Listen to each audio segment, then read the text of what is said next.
कन्हैया आने वाले हैं, बड़े नटखट हैं, ध्यान रखना। ये बिल्कुल सीधे साधे नहीं है, न गंभीर है। आज ग्वाल बाल भी आई गए हैं, इसलिए उनके स्वागत में राम कथा को हम यहीं प्रणाम करेंगे।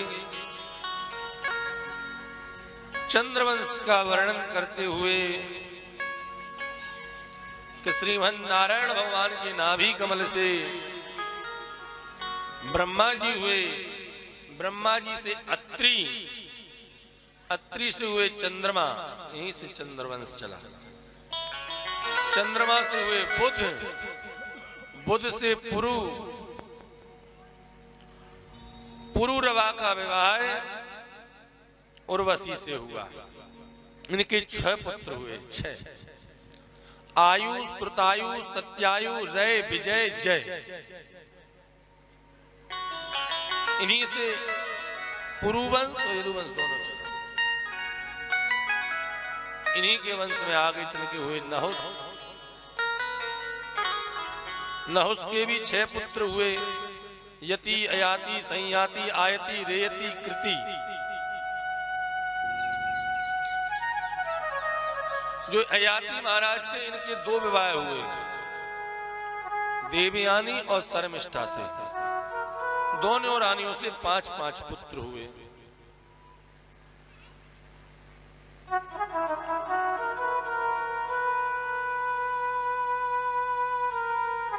इन्हीं से एक से यदुवंश चला, एक से पुरुवंश चला। जो दुष्यंत नंदन जहां भरत हुए, पुरु, इनसे पुरुवंश चला और यदु से यदुवंश चला। पुरु में राजा परीक्षित हुए और यदु में भगवान श्री कृष्ण।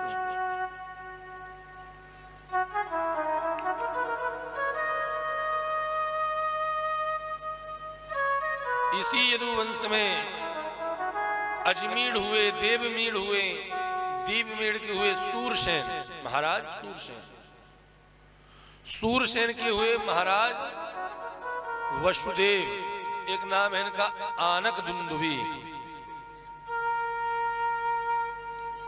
और इन्हीं वसुदेव के यहाँ भगवान श्री कृष्ण का जन्म हुआ।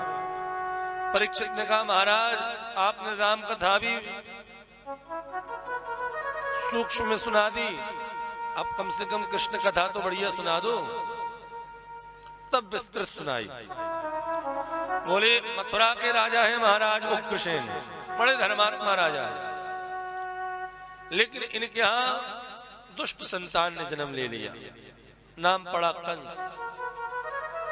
ब्राह्मण ने कहा, ये दुष्ट होगा, इसको छोड़ा नदी में फेंका है। वहां से भागाया। किसी ने बताया कि तो मथुरा के राजा उग्रसेन का बेटा है। अपने ही पिता को सिंहासन से उठाया, जेल में डाल दिया, खुद राजा बन गया और बड़े अत्याचार करने लगा। एक दिन कंस ने सोचा कि पूरे राज्य में मेरी बड़ी किरकिरी हो रही है, लोग मुझे बड़ा क्रूर समझते हैं, कोई एक ऐसा काम किया जाए जो प्रजा के लोग हमें, प्रजा अच्छा माने, राज्य के लोग। तो इसी कंस की एक चचेरी बहन थी, इसके चाचा थे देवक, उनकी बहन, उनकी बेटी थी देवकी। कंस की चचेरी बहन लगती थी। अपनी चचेरी बहन देवकी का विवाह इसने सूरसेन के बेटे वसुदेव के साथ कर दिया, अपने मित्र के साथ। और इतनी धूमधाम से किया इसने विवाह, दास दासिया, हाथी घोड़े सब कुछ दिया। और स्वयं देवकी मैया का रथ हाँक रहा था, विदा कर रहा था रथ हाँक कर। देवताओं ने सोचा, अगर ये देवकी मैया का कृपा पात्र बना रहा तो भगवान का फिर अवतार कैसे होगा, उसका वध कैसे होगा। उसी समय आकाशवाणी हुई, अरे मूर्ख कंस, जिस बहन को तू इतने बड़े प्यार से विदा कर रहा है, इसी बहन का 8वां गर्भ तेरा काल होगा। जैसी काल कहा, तुरंत उसने तलवार निकाल ली, बोले रहेगा ना बांस न बजेगी बांसुरी।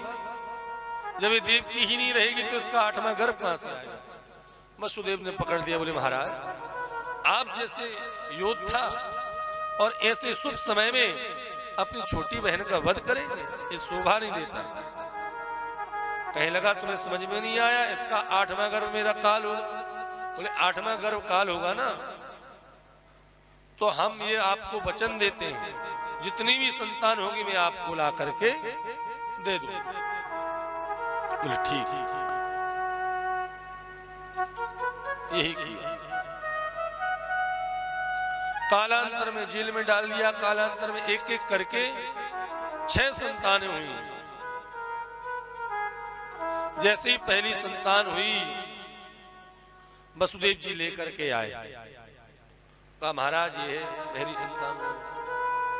जैसे ही कंस ने देखा उस बालक पर, उसको भी दया आ गई। नन्हा सवाल, बोले मित्र हम तुम्हारी वचन क्रिया से प्रसन्न हैं, तुमने वचन को निभाया, मुझे इससे क्या भय, 8वें से वह 8वां मुझे लाके दे देना, इसको ले जाओ। देवताओं ने फिर सोचा अगर ये पाप नहीं करेगा तो भगवान इसका वध कैसे करेगा। इतने में ही नारद जी आ गए। जैसे ही नारद जी को कंस ने देखा, अरे गुरुदेव आइए, स्वागत किया, बिठाया। नारद जी ने पूछा क्या हुआ तुम्हारे 8वें काल का। बोला गुरुदेव अभी तो पहला हुआ है, 8वें से हमें खतरा है, पहले से क्या दिक्कत है। नारद जी बोले चेला तुम बड़े भोले भाले हो। कंस बोला कैसे गुरुदेव। बोले एक कमल का पुष्प निकाला नारद जी ने और एक एक करके गिनती शुरू कर दी। बोले चेला ये बताओ इसमें 8वीं पत्ती कौन सी है। उसने गिनना प्रारंभ किया पुष्प। बोले महाराज जी। नारद जी ने कहा यहां से गिनो, आगे से गिना। बोले महाराज जी पीछे वाली, फिर आगे से गिनो, फिर पीछे वाली। ऐसे गिनवाया नारद जी ने तो जितनी उस पुष्प में पत्ती थी सभी 8वीं और सभी पहली। कंस कहने लगा गुरुदेव हम समझ गए, इसका मतलब पहला 8वां हो सकता है और 8वां भी पहला हो सकता है। तुरंत वसुदेव को बुलाया और पत्थर से मारकर उसका वध कर दिया। एक एक करके 6 संतानों का वध किया। 7वें गर्भ के रूप में भगवान स्वयं संकर्षण आए। बलराम जी दाऊ भैया, योग माया को भगवान ने आदेश दिया कि जो देवकी मैया के गर्भ में 7वां गर्भ है इसको स्थानांतरण कर दो, जा करके गोकुल में रोहिणी मैया के यहाँ भेज दो। योग माया बोली मुझे क्या लाभ होगा। बोले कलयुग में तुम्हारी 4 बार पूजा होगी, 2 बार गुप्त रूप से, 2 बार प्रत्यक्ष रूप से। कोई चंडिका भवानी कह के पूजेगा, कोई महाकाली, कोई दुर्गा मैया, कोई चामुंडा मैया, कोई कात्यायनी। 9 रूपों में तुम्हारी पूजा होगी। चैत्र शुक्ल पक्ष प्रतिपदा नवरात्रि और आश्विन शुक्ल पक्ष ये प्रत्यक्ष रूप से, और 2 बार गुप्त रूप में माघ शुक्ल पक्ष प्रतिपदा, आषाढ़ शुक्ल पक्ष प्रतिपदा, ये 4 नवरात्रि। योग माया ने ऐसा ही किया। 8वें गर्भ के रूप में भगवान स्वयं पधारे, और जब से भगवान स्वयं मैया के गर्भ में पधारे एकदम उस जेल में भी तेज फैल गया, क्योंकि स्वयं नारायण, सभी सैनिक भी एकदम स्ट्रिक्ट हैं, कब हो जाए। ब्रह्मा जी ने देवताओं को भी आदेश दिया कि तुम भी अपनी अपनी देवांगनाओं के साथ ब्रजमंडल में जाकर के जन्म लो, क्योंकि प्रभु अकेले नहीं आ रहे हैं, राधा रानी के संग में आ रहे हैं। जैसे ही देवताओं को पता चला, भगवान 8वें गर्भ के रूप में आ गए। सभी देवता स्वागत करने आए।